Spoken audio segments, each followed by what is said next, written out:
All right, let's begin with the latest news break that is coming in. Viewers, earlier on, it wasn't published. There was a fair amount of speculation, but all of that laid to rest. Now, the full Supreme Court order copy on stray dogs has been published. The court emphasized how this is achieved is for the authorities to determine. Practically, that means the MCD, including creating a dedicated force if necessary, but stressed that there should be no lethargy or compromise in the execution of this task. It warned that any individual or organization obstructing the rounding up of stray dogs will face the strictest of action. The court made it clear that sentiments should not interfere with this process, as the directions are issued in larger public interest to ensure people, especially infants, children and the elderly, can move freely without the fear of dog bites, which could and may lead to rabies, a potentially fatal disease.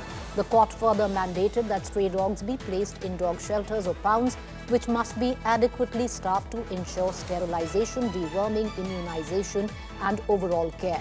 These facilities must be monitored by CCTV to prevent unauthorized release of dogs and cruelty or neglect of animals will not be tolerated. Dogs must not be starved or left unmonitored, and at least 2 responsible personnel should be present at all times under proper duty schedule. Vulnerable or weak stray dogs should be kept separately from the possible and timely medical care. Be trained veterinarian staff must ensure that. All right, so that's the latest news break that is coming in, viewers, and I want to cut across to Shrishti Oja, because Shrishti, earlier on there was a fair amount of speculation on what this order was, because today it was contended in court that even though the order wasn't published, dogs were being rounded up already. Would you take us through the main key points and the highlights of the order as now it's been published? What's important to note, Shrishti, that the Supreme Court has laid down the guidelines, practically what needs to be followed, but it is with the prerequisite authorities to determine how they will do it. The know and how will need to come from the MCD here. Well, yes, Preeti, a lot of development has happened today as far as the stray dog issue, the stray dog case before the Supreme Court is concerned. Let me first take you through the order details, the specific directions that have come in from the top court. Firstly, the court has clearly directed Delhi government, MCD, NDMC, and also the authorities of Noida, Ghaziabad, Gurugram and Faridabad to at the earliest start picking up stray dogs from all localities. How they do it is something for the authorities to look into. Court has clearly said there should not be any lethargy or compromise in undertaking this exercise. If any individual or any organization comes in the way of this exercise, court has said that it will take strictest of actions. Clearly, again, court has said no sentiments should be involved in this entire exercise because these directions are being issued by the top court for larger public interest, and this action should also inspire confidence in minds of people that they can now move freely on the streets. Court has said that immediately dog shelters have to be created by authorities in 8 weeks, but it has also added that it's a progressive exercise. Therefore, the authorities have been asked to start by creating shelters for, let's say, 5,000 dogs in the next 8 weeks. As far as the well-being of dogs is concerned, the court has said that it is mindful that this entire exercise of rounding up and relocation of dogs has concerns of their well-being as well, which is why, as you also pointed out, specific directions have been ensured, clearly stating that stray dogs will not be left completely unmonitored. There should be no overcrowding in the shelter homes. They should not be subjected to any cruelty, and they should also not be starved. As far as the second aspect, which is also very important now, Preeti, is that we saw this issue being mentioned before the top court today, after which a 3-judge bench has now been constituted to hear these cases again tomorrow, a newly constituted bench with different judges. Total of 4 matters are listed, including a PIL that has been filed against the rounding up of dogs, and also 2024 case which was mentioned earlier on the issue of dog bites. So it will be crucial to see whether the top court considers this particular bench tomorrow, considers revisiting its recent order, because it's not something that we see happening.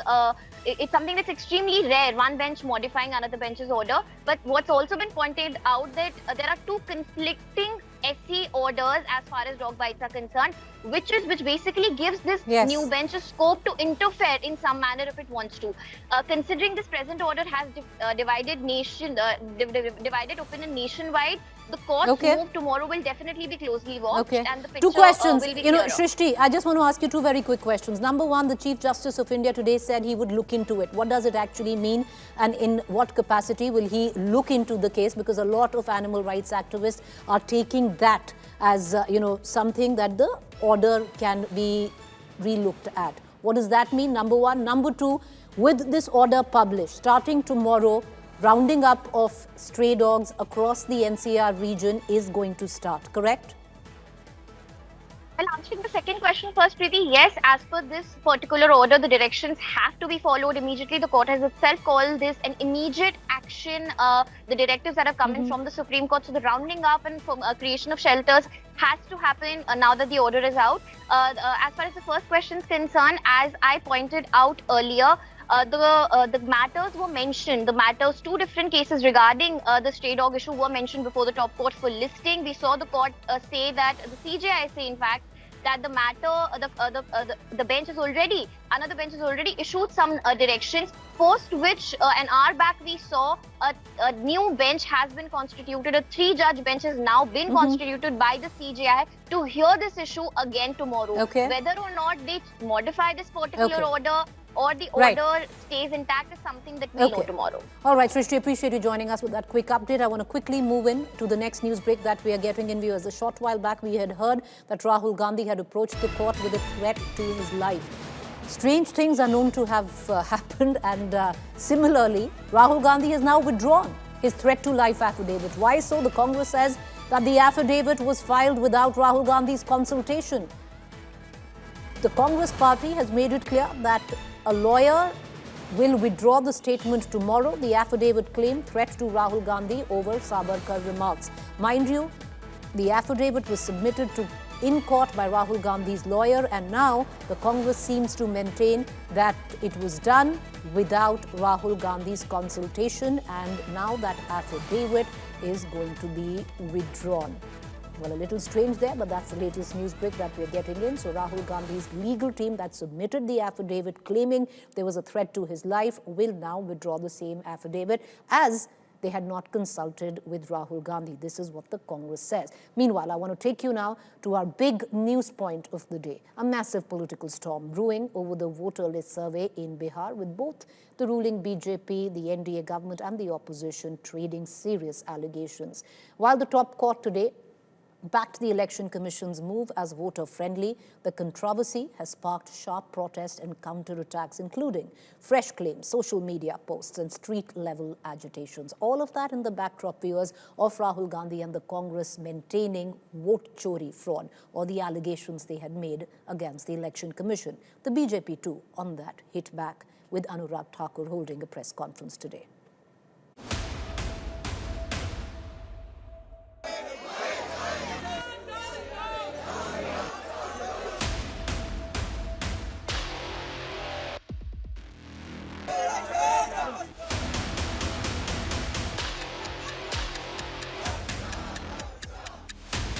The storm over the Bihar voter list survey has exploded.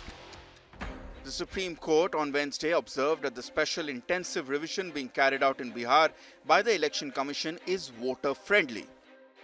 It pointed out that the SIR process only allows any of 11 documents, while the standard electoral roll revision only accepts 7 ID proofs. On the political front, just a day after the Congress announced a nationwide campaign against alleged rigging of voter lists, the BJP hit back by targeting Sonia Gandhi. Party leader Amit Malviya, in a message on X, claimed that the Congress MP's name was included in the voter list in 1980 when she was still not an Indian citizen. He said that entry was deleted following an outcry in 1982. And that she accepted Indian citizenship a year later in 1983. The BJP also dismissed Rahul Gandhi's charges of election list fraud in the Mahadevpura Assembly segment of Bengaluru's Central Lok Sabha seat, citing similar listings in constituencies won by the Gandhis. The BJP claimed there were over 2 lakh doubtful voters in Rai Bareli, multiple entries in the voter list of the constituency. The party alleged that 3 people who were over 100 years old were added as new voters in Wayanad, The BJP said there were over 93,000 doubtful voters in Wayanad and claimed that 52 voters were found at one address in the constituency. Duplicate vote का देखिए आप, रायबरेली नाम तो सुना होगा आपने, राहुल जी ने भी सुना होगा। रायबरेली में मोहम्मद कैफ नाम सेम है, बस बाप का नाम भी सेम है, लेकिन वोट 3 पोलिंग बूथों पे बना हुआ है। हमें इन आंकड़ों को, इलेक्ट्रॉनिक वोटर लिस्ट को लाने में 6 महीने लग गए, 4 से 6 महीने लग गए एक विधानसभा की। ये 2 लोकसभा के सारे इलेक्ट्रॉनिक वोटर लिस्ट ले आए। कैसे मिली इनको? तो ये गठजोड़ है ना इनका और इलेक्शन कमीशन का, ये भी साबित हो गया। हमारी दूसरी बात ये सिद्ध कर दी। नंबर 3, जब इनके पास ये है अब इलेक्ट्रॉनिक वोटर लिस्ट, तो हम इनसे मांग करते हैं कि प्रधानमंत्री के लोकसभा क्षेत्र वाराणसी की इलेक्ट्रॉनिक वोटर लिस्ट सार्वजनिक करें, हमें दें, पब्लिक को दें। दूध का दूध, पानी का पानी हम करके दिखाएंगे। The Congress, meanwhile, is turning up the heat with its Vote-Chori campaign, posting videos and memes on social media.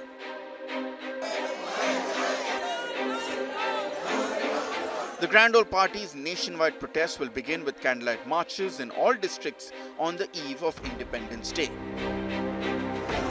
Bureau Report, India Today.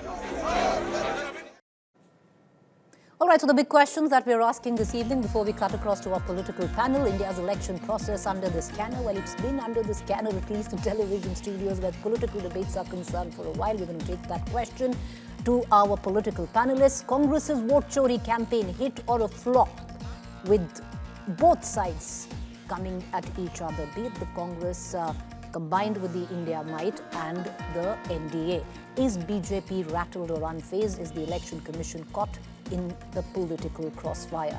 Let's take all these questions to our panelists this evening. Arati Radhika Jairat, senior journalist with me. Salman Soz, spokesperson Congress. Sanju Verma, national spokesperson Bharatiya Janata Party. Mr. Soz, let's begin with what happened in the top court today. The Congress has maintained you have full faith in the top court of the country, which is the Supreme Court. The Supreme Court today has observed that the special intensive revision carried out in Bihar is inclusive and friendly to the voters. How does that now add up, and how will the Congress reconcile to its claim of voter suppression? I think what we have to understand is that this whole business of suppressing certain voters, adding voters, this has been going on for some time. This is not a one-off situation. And our complaints, as you know, they're long-standing. This is not the first time we have, raised concerns about how the rights of the voting public are being, subverted, how elections in this country are being subverted. I take you back to 2018, Preeti. In 2018, the Congress party raised concerns about almost 60 lakh voters in Madhya Pradesh in the 2018 election. And by the way, who went to meet the Election Commission to raise this complaint? It was, of course, Kamal Nath ji, who is our state president, but also Jyotiraditya Scindia, who is now a BJP minister. And what did they say? They said there are lakhs upon lakhs of fraudulent voters. And what happened? The Election Commission initially was very reluctant and said, no, this is not happening, nothing's happened, etc. It went to the Supreme Court, and then the Election Commission had to take out almost 25 lakh voters because they admitted that there were mistakes, and they called them mistakes. Okay. We think that there's a concerted campaign. As far as Bihar is concerned, just today, you must have seen this viral video now with Rahul Gandhi ji hosting 7 voters from Bihar who are supposedly dead, who have been excluded. And this is just a sliver of what is going on in this country. And let me just say one thing to the Election Commission, to the bureaucracy at large, and to the ruling establishment. You're always asking people to do things, show papers, KYC this, KYC that, show that you're a citizen. But Mr. Soz, let me come back to the question that I asked you. Allow me to ask the same question again, sir. You have always maintained, your party has always maintained, you have supreme faith in the Supreme Court of the country. I would just like to quote on what the Supreme Court of the country said today. Election Commission has increased the number of documentation for identification which you contested. And now I'm quoting the courts again. Hence expanding access rather than restricting it, primarily stating that the SIR process is voter friendly and is being carried out in the state of Bihar in a fair manner. That is what seemingly the top court of the country said. Yes, we await the court's final judgment of this because there are extremely serious issues happening in the Bihar SIR. 65 lakh voters have been thrown off the rolls, and we've just shown you 7 today who are supposed to be dead. So I think the it's an last observation. word has not been said. Fair point. The last word on that has not been said. I'm just going by the virtue of an observation. Fair point. I want to bring in Sanju Verma into this conversation, and now I just want to shift the goalpost a little bit, Sanju Verma, for what is happening not in Bihar and the SIR, but what happened today in the national capital, where your party held a press conference at the back of the claims of Vote-Chori and voter fraud of the Congress party, the allegations of that. You had Mr. Anurag Thakur do 2 things, and we can take them separately if you choose. Let's go one by one. Putting out details of Sonia Gandhi from 1980, where she was added to the voter list, then she was removed because there was an outcry, and then she became the citizen in 83. So alleging that there was voter fraud by the Congress in 1980. How does that correlate, Sanju Verma, to what the Congress is saying today? Once again, we are harking back to the 1980s to try and prove a point against a party's allegation today. How does that even match up, ma'am? You know, Preeti, the audio is very patchy. I first wanted to make sure I'm audible loud and clear. Ma'am, we can hear you. If you can hear us, we're going to try and correct that as well. Go ahead. Okay. You know, Preeti, I will come to every single question that you posed. First and foremost, let me make one thing very clear. Rahul Gandhi's constant argument has been, ये बार-बार लगातार भला BJP चुनाव कैसे जीत सकती है? इसका मतलब इलेक्शन कमीशन और बीजेपी मिले हुए हैं और कोई धांधलेबाजी हो रही है. These are his exact words. So let me just remind Rahul Gandhi, and I have to go back to history because Rahul Gandhi seems to have forgotten his history lessons. Bengal, Congress party ruled for 30 years from 1947 to 1977. Uttar Pradesh, the Congress party ruled for 39 years from 1950 to 1989. Bihar, the Congress party ruled for 42 long years from 1947 to 1989. Maharashtra between 1960 and 2025. In the last 65 years, for 54 years, the Congress party was in power. In Karnataka, between 1956 and 2025, in all these 69 years, for 44 years, the Congress party was in power. Again, between 1989 and 2017, out of these 28 years, for 11 long years, the Samajwadi party was in power. Between 1990 and 2005, for 15 long years, the RJD was in power. Between 1967 and 2025, in all these years, for 21 long years, it was the DMK which was in power in Tamil Nadu. So my limited point, and the first point is that the Congress party and its alliance partners have been ruling different states for decades together, but BJP has never said that the Congress party engaged in Vote-Chori. That's my first point. And my second point, in a very limited, Preeti, I heard, for 3-4 minutes Salman Soz was speaking. Please give me some more time. The other point which I want to make very quickly is this, Preeti. Let's be very clear. Rahul Gandhi keeps saying that, wherever the voter margin is thin, that seat would have actually gone to the Congress, but the BJP won. So let me correct Rahul Gandhi with data. In Sakoli, in Maharashtra, during the 2024 assembly elections, Congress Maharashtra chief Nana Patole won Sakoli with a margin of just 208 votes, defeating the BJP. The BJP candidate did not cry on India Today or Preeti Chaudhary's show. And let me tell you one more thing. That this is viral on social media. 30 seconds more. In 2018, from Badami, Siddharamaiah, a heavyweight in the Congress party, had a victory margin of 1,696 votes, lower than Noida, which posted more than 2,000 votes. Did we cry against Siddharamaiah? All right, ma'am. Let me come back with a counter, and I'll go back to our panelists then. But the fact is, still hasn't answered the question, but what went down in 1980, what implication does that happen in 2025? Number one. Number two, ma'am, is a very basic question. All the examples that you quoted, the example that Anurag Thakurji quoted today of Rai Bareli and Wayanad, you have the proof. Take it to the Election Commission. Then you have exactly the same case that the Congress has. Okay, Preeti, I'm so glad you made this point.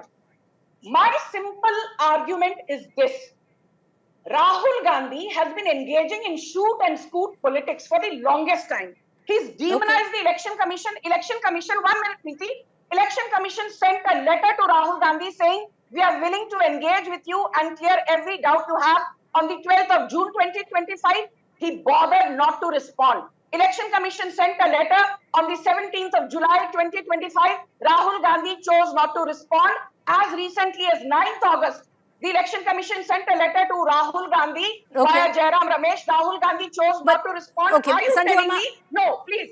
Are you telling me, Preeti? I need to bring in 10 other seconds. people. Are you telling me, 10 seconds more, Preeti. Are you telling me Sanju Verma, BJP, Anurag Thakur, JP Nadda सबको proof दिखाने की जरूरत है? But Rahul Gandhi is above the law of the land. No, ma'am. Sorry, Preeti, does not work that way. Ma'am, I'm not telling you that. What I'm telling you is you have the proof. You're saying that there are bogus voters in Rai Bareli and duplicate voters in Wayanad. Take that list to the EC and say, why is there duplication? That's what I'm trying to say. I'm not saying that you need to furbish. Ma'am, of course I can ask. I did ask the BJP spokesperson that question. I wish Rahul Gandhi was on my show instead of Mr. Saws. I would have asked him that question. Aarti Radhika Jairat, I want to get you in. And the question I want to ask you is the entire claim of institutionalization of voter theft by the Congress clearly has given a rallying point to the India Alliance. As a political journalist who've tracked, politics for so long, do you reckon this charge is sticking? The proof of that, Preeti, will come in the Bihar elections, whether the charge has actually stuck, whether voters have responded to this, campaign or not. So I think we have to wait because right now it's difficult to assess what has been the impact. Of course, the very obvious impact has been that the opposition has united. In fact, after many months of disarray, where we've seen the opposition speak in different voices, we find the opposition together on the same platform. The other thing that has happened for the opposition is that for the first time in a long, long time, opposition leaders have taken to the streets. The demonstration they held outside the Election Commission, was street politics being revived after I don't know how many years. And, that expression on Akhilesh Yadav's face as he jumped the barricades is really worth capturing because he looked very thrilled with himself. So, I mean, these are the benefits for the opposition. But whether this campaign actually catches on or not, we'll have to see when the Bihar election campaign begins and what the voters' response is. I think right now the Bihar voters are just very confused by this whole SIR that is going on.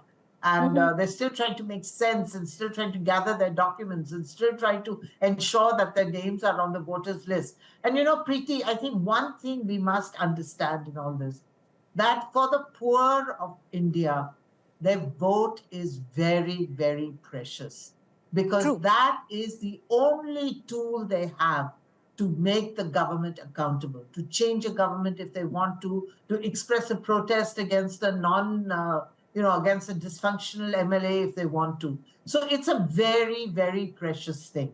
And, I think that the Election Commission, the only thing I will say is that the Election Commission has been very opaque in its responses to Rahul Gandhi. Listen, if he hasn't got the proof, if his charges are all wrong, I think the Election Commission can easily, sort of prove him wrong. And that's what the Election Commission needs to do, because you must restore faith of the people in the election system. True. So that's fair enough. Journalistic inquisition. You'd hope that the Election Commission of this country is going to come out and have a press conference and point by point rebut what Rahul Gandhi says. It's not that they're not doing it. They're doing it by the virtue of tweets and maybe a press conference is warranted with questions being taken. Absolutely. But Salman Saws, I want to bring you back into this conversation once before I ask you that question. We're very happy to have you. We would have been very happy to have Rahul Gandhi as well. But it's fine that we have you. We're very glad that you're with us. But Salman Saws, the question that I want to ask you is, that atomic detonation that Rahul Gandhi spoke of and conducted that 2.5-hour press conference, where he went point by point. Prima facie seemed very impressive because he was throwing out these names, he was throwing out these case studies, which really made you wonder and think that the Election Commission has so much to answer. And at the back of it, it's not just coming from the Bharatiya Janata Party, it hasn't just come in from the Election Commission. There have been ground reports which seem to suggest some of those figures, some of the data that Rahul Gandhi has given out, case studies, doesn't quite stick. It's happened in the case of the T-shirt that your party was wearing, where Minta Devi was concerned. It's happened in the case of Shakun Rani, where the misuse of Form 6 that Rahul Gandhi spoke of. It's happened in the case of Mahadevpura voter fraud. Couple of examples that have been debunked, not by the BJP or the Election Commission, but even the press. Does that discredit you a bit? Not at all. In fact, if you look at how much traction this news story now has, the BJP is also now talking about Vote-Chori. So we welcome BJP to come join us and let's get to the bottom of this. But they cannot. The reason they cannot is because they're complicit in this. Is this not the political part? And by the way, Preeti, before Sanju Verma says, you don't give me enough time, please look at how this is her tactic. She'll always say, you don't give me enough time. And then when lo and behold, by the end of it all, she has taken double the time than anybody else. But let me just say this. BJP has been complicit. If it was not complicit, would they change the law by which the chief election commissioner is selected, so that the home minister and the prime minister basically by a 2-to-1 majority can choose anybody they want, and they go against the Supreme Court judgment on that? Then this is the same. By the way, how can one have trust in this kind of a system where I gave you the Madhya Pradesh example. By the way, in Madhya Pradesh, 40 lakh voters were added in a decade, far exceeding the population growth in the state. In Maharashtra, more recently in 2024, you had 76 lakh people voting after the 5 p.m. deadline. There were 41 lakh people voted, 41 lakh voters were added in 5 months. Far more than the 31 lakh voters who were added in 5 years. And the Election Commission says there's nothing to show here. The Election Commission, if you look at what they said this time, by the way, the Election Commission has responded through tweets given to through sources to some media houses. We know that. Okay. But they don't have the guts. They don't have the guts to come out in the open, publicly have a press conference, and then refute what we are saying. That is what we want. And I want to make sure that the Election Commission, all the election commissioners, they understand, and all those in government must understand that the BJP is not going to be in power forever. You have to adhere to the constitution of this country, and the people are supreme. The people are the fair sovereigns. point. You know what I really hope, because these charges of time and not so much time, I hope I could have borrowed my time. I'm going to suggest Rajdeep gets a timer on his show.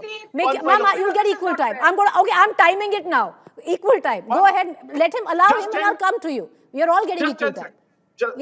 Finish your point. Finish your point. Justin, the point is that when the EC and all government institutions want poor people in this country to show them documents, कागज दिखाओ कि आप citizen हैं. We want to tell the Election Commission, you show us the voter data in electronic form so that we can all start with Varanasi. We want to start with Varanasi. Just like Anurag Thakur today said that he went to Wayanad. How did he get the data? How did Anurag Thakur, fair point. How did he get the data? Salman Sir's fair point. I want to bring in Sanju Verma back into this conversation because I quoted a few examples to Salman Sir's where the press, including your party, have debunked what Rahul Gandhi stated and the points he made. Sanju Verma, I have enough examples, and let's start with Varanasi, ward number 51, Mahadevpura, house number 60, house number 153, where we have sent out reporters who have confirmed what Rahul Gandhi said. So clearly there is a problem. It might not be the expanse of what Congress is seeming to suggest. They might have got a few numbers wrong here and there, but there is a problem. The sheer fact you yourself today held a press conference, said that there are duplicate voters in Raebareli, duplicate voters in Wayanad, should worry you. You should go to the Election Commission and tell them that this doesn't cut it. You know, Preeti, now I heard you, and I heard Mr. So speak for 3 minutes. I will not complain that Preeti doesn't give time. I always say she's very fair and she gives ample time to every panelist. Let me say what the problem is, Preeti. The problem is not with the Election Commission. Election Commission, has been upheld by the Supreme Court, which today said that voter revision periodically is necessary. Yesterday also the Election Commission was upheld when the Supreme Court said that Aadhaar is not a conclusive proof of citizenship.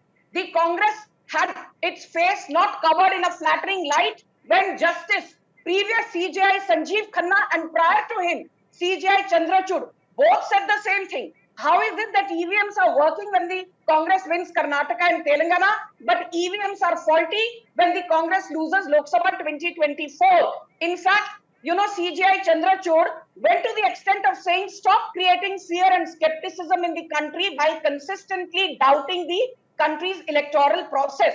Now let me come to the moot point. When Rahul Gandhi makes allegations, and this is not to Preeti, what do journalists tell Sanju Verma?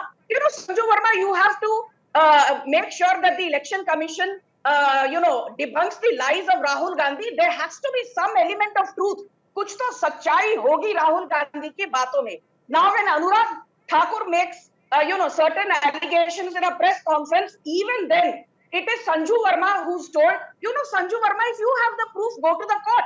मतलब Rahul Gandhi court नहीं जाएंगे, Rahul Gandhi supreme court की बात को dismiss करेंगे, Rahul Gandhi election commission की बात को डिसमिस करेंगे, but Sanju Verma, BJP, Anurag Thakur, JP Nadda, Amit Shah, prime minister Modi, these people will have a gun to the head and they have to be accountable. Democracy cuts both ways. No, Preeti, my 3 minutes are not over. My final point is this. I will repeat this at the expense of being repetitive very quickly. In Telangana, prior to 2023 assembly elections, 22.5 lakh voters were deleted. Congress won Telangana, BJP lost. BJP did not cry on Preeti Chaudhary's show. 4.5 lakh voters were deleted in Karnataka assembly elections. The Congress won, BJP lost. Sanju Verma did not cry on Preeti Chaudhary's show. And my final point, in Himachal Pradesh, 47,000 voters were deleted. Our overall loss margin was just 37,000 votes. Did I come and cry on your show that we lost Himachal Pradesh? But like I said, you said not journalists like you, but the fact is, many journalists like me will say, don't go to the court, but go to the EC. Because if you have records which seem to suggest there's bogus or duplicate voters in Rai Bareli, you need to go to the Election Commission. And I want to bring in Aarti Jairat in, and after that I will give you both 30 seconds by the clock to make your concluding statements. I want to bring in Aarti Jairat. Aarti Jairat, the fact is, the politics can go on. The Congress has made grave charges, and some of which at least is incorrect, the charges which have been found by journalistic inquisition on ground, but some of it is correct. So the onus now is on the Election Commission, which needs to answer on a number of occasions, on a number of questions. And do you think, Aarti Jairat, that the EC now, instead of anything else, come out and hold a press conference where they take questions? Absolutely. That's what I've been trying to say, that the onus is on the EC. The EC must be transparent. At the end of the day, it is the most important body in India because it is the body that keeps our democracy intact. And it is for the EC to answer these questions. I don't know why Amit Malviya and all these BJP leaders are answering on behalf of the EC. The allegations are not against the BJP. The allegations are against the EC. And if the EC is wrong, if the allegations are wrong, it's for the EC to disprove them. And surely the EC has all the data at its fingertips. It can do it. And therefore, I would request, as a journalist who's been covering elections, and Preeti, in the past, the EC would always hold press conferences. They didn't hold press conferences only at the time of announcing the election dates.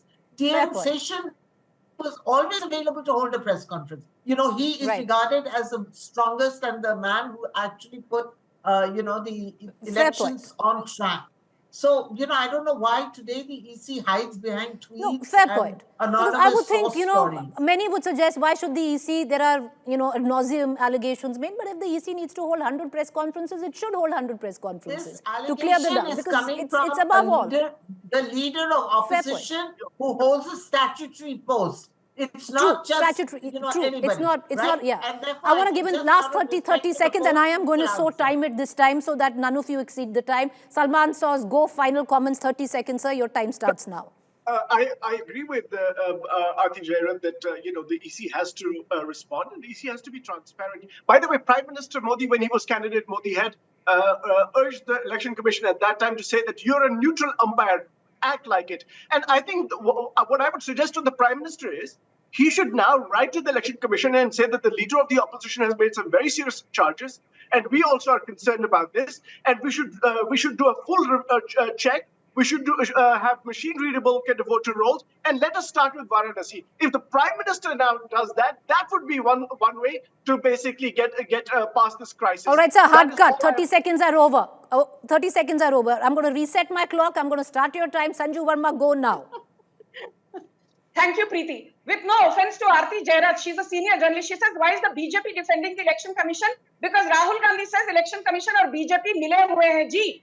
That is why BJP has every right to come here and defend its standpoint. And I don't see any reason why we can't defend Election Commission if there are some journalists who behave like Congress's official spokespersons. I'm not pointing at you, Aarti, so don't start fuming. But let me just say very clearly, I have said this ad nauseum on Preeti Chaudhary's show. Himmat hai Rahul Gandhi, you started making those reckless allegations.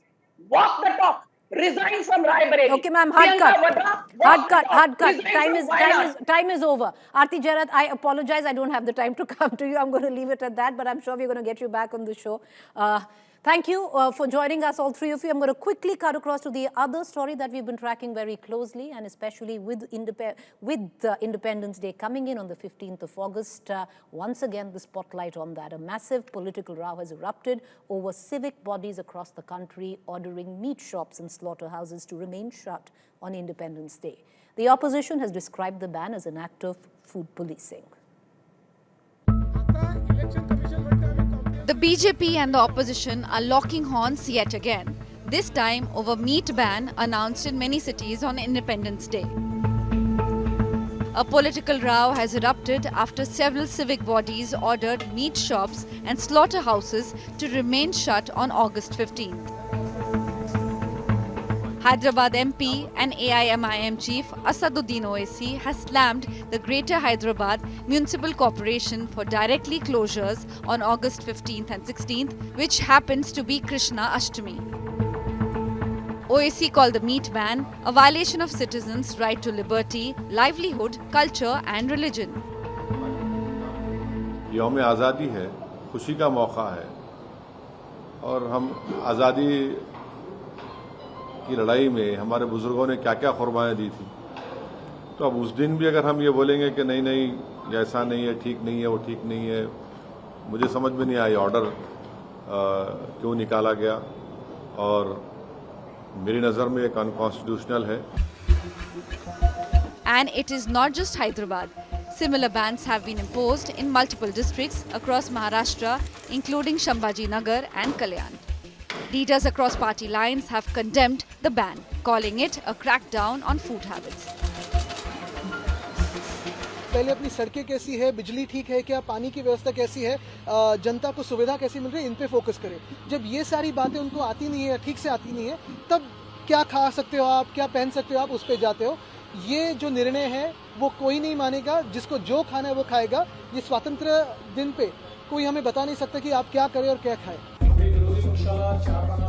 The Maharashtra government, however, insists it has no intention of regulating food choices. Chief Minister Devendra Fadnavis claims this is not a new order and that such bans have existed since 1988. अशी बंदी घालणं बरोबर नाही, उचित नाही. आणि महत्त्वाच्या शहरांच्या मध्ये तर अनेक जाती धर्माचे लोक राहत असतात. भावनिक मुद्दा असेल तर एक वेळ त्या दिवसापुरती बंदी किंवा आणखी काही काळापुरती बंदी घातली तर लोक एक्सेप्ट करतात. 15 ऑगस्टला अशी जर बंदी घालायला लागला तर उलट अवघडच आहे. सत्कार करत असताना मगाशी सोलापूरच्या बाबतीत BJP-LI and Maharashtra Deputy Chief Minister Ajit Pawar has taken a different stand. He has criticized local bodies for what he calls an infringement on people's right to choose their food. या राज्य सरकारने असा कुठलाही निर्णय घेतलेला नाही. अनेक महानगरपालिकांना मी विचारलं की तुम्ही का असा निर्णय घेतला, त्यावेळेस त्यांनी 88चा GR मला पाठवला आणि त्यांनी हे देखील पाठवलं की दरवर्षी ते अशा प्रकारचा निर्णय घेत आहेत. So, as this meat of the matter continues to sizzle, there are key questions that remain answering. And in the land of liberty, why our plates are being policed? Bureau Report, India Today. Meanwhile, maintaining his 25-year dominance in the Constitution Club of India's management, BJP MP Rajiv Pratap Rudy defeated his own party leader Sanjeev Balyan in one of the most keenly contested elections. Rudy claims to have won by over 100 votes in the high-voltage BJP versus BJP contest. It was BJP versus BJP in the election to pick the governing council of the Constitution Club. The spotlight was on Rajiv Pratap Rudy and Sanjeev Balyan, both of whom have served as ministers in the Narendra Modi government. One a Thakur from Bihar, the other a Jat from Uttar Pradesh. Balyan, a two-term former Lok Sabha MP, was challenging the hold of Rudy, who has had a 25-year run at a club that caters to current and former lawmakers. What made the contest for the post of Secretary Administration close was the fierce campaign. BJP's MP from Jharkhand, Nishikant Dubey, openly canvassed against Rudy. Club केवल सांसद और पूर्व सांसद और उनके परिवार का है। इसमें आईएएस, आईपीएस, आईएफएस, पायलट, दलाल, इंडस्ट्रियलिस्ट, उसका कोई जगह नहीं है, कोई स्थान नहीं है। Dubey's jibe at pilots as members of the club was hard to miss. After all, Rudy is an active commercial pilot. All the big names had flocked to vote on Tuesday. Amit Shah, JP Nadda, Piyush Goyal, Sonia Gandhi, Mallikarjun Kharge. Over 680 valid votes were cast out of the total electors of 1,295 current and former MPs.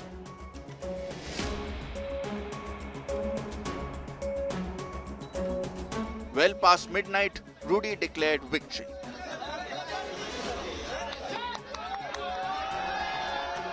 मुझे लगता है अनुमानित तौर पर औपचारिक रूप से प्रकाशन 100 से अधिक मतों से मैं जीता हूं। मेरे पैनल की जीत है और मैं आभार व्यक्त करना चाहूँगा कि सभी पार्टियों के नेताओं ने इसमें भागीदारी ली। इसमें पार्टी का कहीं कोई स्वरूप उभर के नहीं आया। The buzz in the corridors of power is that the big leaders within the BJP had taken sides. While voters from the BJP camp were split, the support of opposition MPs ended up tilting the scale in Rudy's favor. Bureau Report, India Today.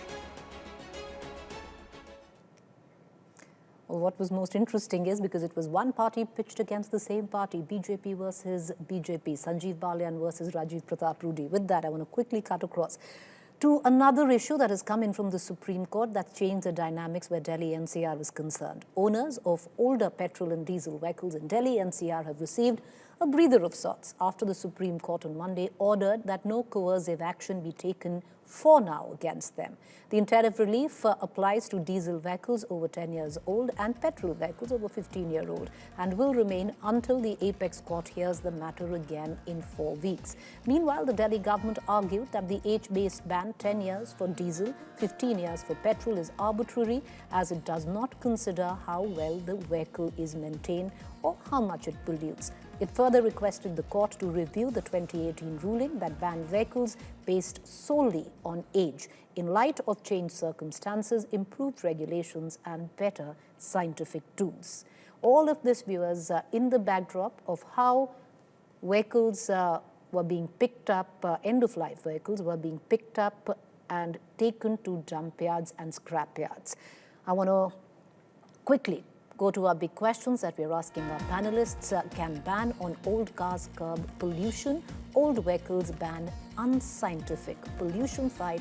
What is the real solution to it?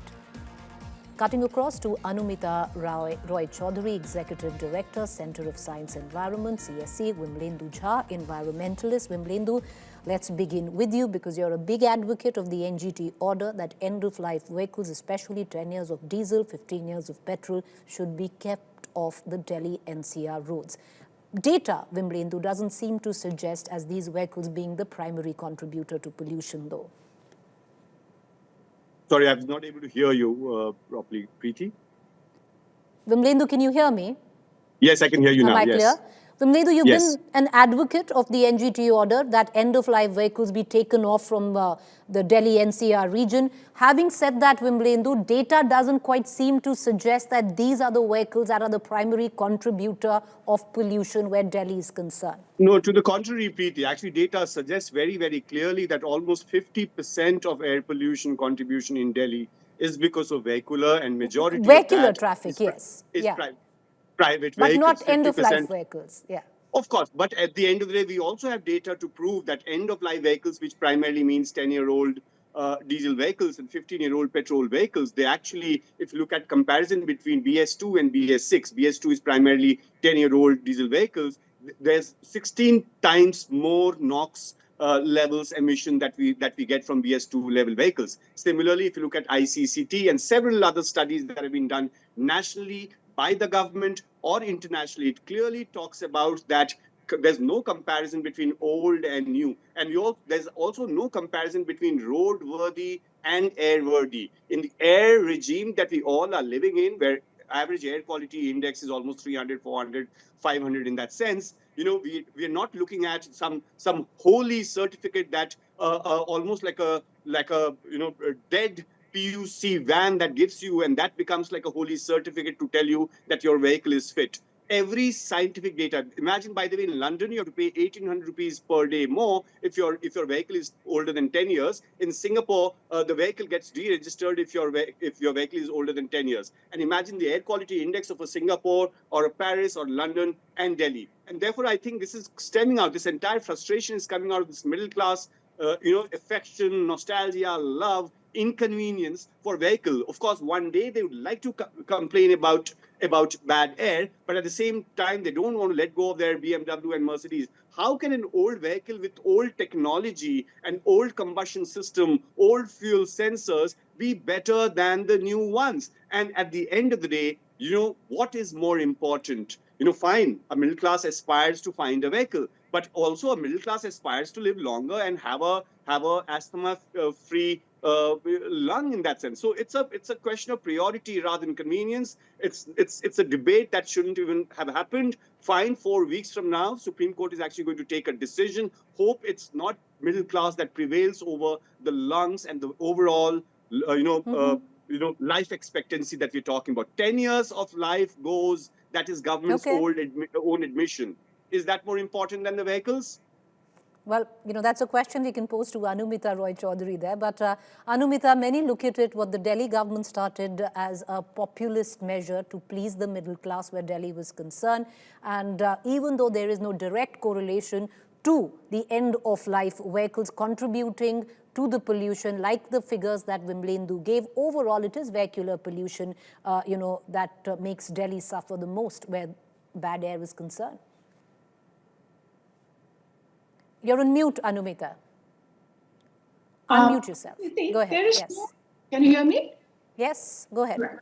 So there is no disagreement over the fact that all vehicles which were originally designed to meet much weaker emission standards and with wear and tear, they pollute more and emit more. And therefore, we require a fleet replacement and renewal strategy. But the question that we are raising, that to address that issue, to reduce the pollution contribution from the older fleet, is blanket age ban the solution and the answer? And that's where we are saying that that is not the most appropriate way to address this. It is the strategy, and much more refined strategy is needed to address that issue. So when I say that, I want to say that now scientific studies are also pointing out that overall, older vehicles do pollute more than the newer. But it is more important to identify and detect the worst polluters. And those polluters can also be in the relatively newer age bracket as well, due to some technical default or some other reason. So it is therefore we need an on-road and much more advanced on-road emissions monitoring and roadworthiness test to identify the unfit and grossly polluting vehicles. That's the first strategy. And second is that come up with incentives and disincentives like scrappage incentive to promote more voluntary scrappage and incentivize people to replace these older vehicles with zero emission electric vehicles and so forth. And we must keep in mind that the government of India has already come up with rules that how the commercial vehicles, for instance, they must go to the automated testing centers for more advanced testing for identification of unfit and end-of-life vehicles. But implementation of that has remained very weak still. So we need strategy to address the problem, because otherwise we will be shifting the problem around. I'm going to give the both of you just 30 seconds each, because Vimblendu, the fact is, with one brush stroke, you can't put all the end-of-life vehicles together. There are some that are in great condition, and it's some, how people keep it. You need to look in a little deeper and maybe make some distinction in this. So no doubt, Preeti, but imagine when your city is in ICU, you cannot offer it paracetamol. It needs surgery and it needs everything that needs to be done. Indeed, as in alongside looking at private vehicle regime, we need to look at public transport. As in the main question that we need to ask is that why is our public transport regime so dilapidated? We need safe, affordable, last mile, efficient public transport. And perhaps once we have that, there may not be a need to really aspiration of buying private vehicles. But as of now, I think, based on that logic, as in just because 40 years we've been driving that vehicle, 40 years farmers have been burning stubble. How many then, based on that logic, we should not do anything, wait for October, November, and then wait for next year too. Can I just 30 seconds, Ms. Chaudhary, make your final points. What we are asking for, come up with the right strategy, and which is identify the grossly polluting vehicles and Supreme Court has already asked for the remote sensing monitoring, which is much more advanced than the PUC system, identify them and then find a way to get rid of them. So it is not a blanket ban that is practical, and we can't just keep dumping our vehicles on other regions who are also battling pollution. All right, I appreciate both of you for joining us. Thank you. Very strangely, you can link it to the dogfight, literal dogfight that is going on in the NCR and Delhi region, where the order of the Supreme Court seemed to suggest that you have to keep out all 9 to 10 lakh dogs away from the streets in the next 8 weeks in shelters. So it's a similar kind of debate that is playing out there. We're going to leave it at that. Thank you for joining us. And we're going to leave you with these visuals. It does seem congratulations are in order for Arjun Tendulkar. Sachin Tendulkar's son, the Master Blaster's son, is engaged. Arjun Tendulkar puts a ring on it, literally. Engaged to a family friend, hitched to top business honcho's granddaughter, Sania Chandok. And those are the visuals that come in of the happy couple. We leave you with these images. Thank you for joining us.